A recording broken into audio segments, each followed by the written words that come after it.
A la hora de practicar el montañismo, pues la actitud de los usuarios siempre es muy positiva, siempre es muy agradable, ya que nos facilitan mucho también nuestra labor.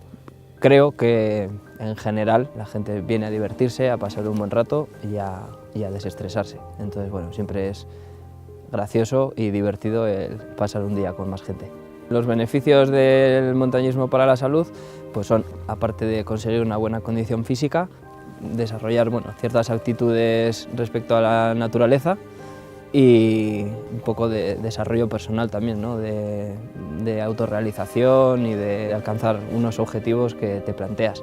Estadio Fundazioa kirolen alde lanean bizi da, ez? Eta nola ez zaie ahaztu nola dagoen beste kirolak kanpoan edo naturan praktikatzen direla.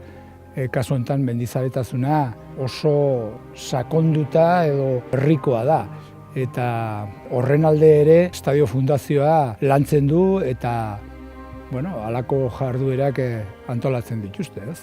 Partaideak etortzen dira mendiak ezagutzera, ez? Toki desberdinetara jutea eta gozatzera, ez? Normalean jendea hirian bizi dira eta nahi dute mendira jutea beste bizimodu bat edo beste bizitza sentitzea egun baten, ez? Mendizaletasuna azken finean kirola da eta beste kirolak bezala landu egin behar duzu zure gorputzaren baldintzak ondo izateko eta gozatzeko mendizaletasuna egiterakoan.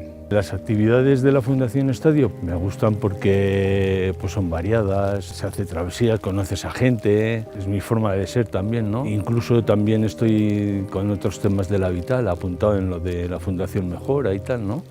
Y bueno, pues me gusta esta vida, tiene de todo, ¿no? Desde el pasártelo bien, pasártelo mal, el almuerzo, las conversaciones con la gente, o sea, tiene todo, tiene un poco de todo.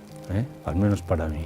Me aporta todo, ¿no? Me aporta un bienestar personal, ¿no? Me aporta conocimiento, porque siempre hay, pues no sé, alguna cosa que sale en el camino o gente que te encuentras y comenta alguna cosita que te interesa, o sea, más bien es un tema enriquecedor personal.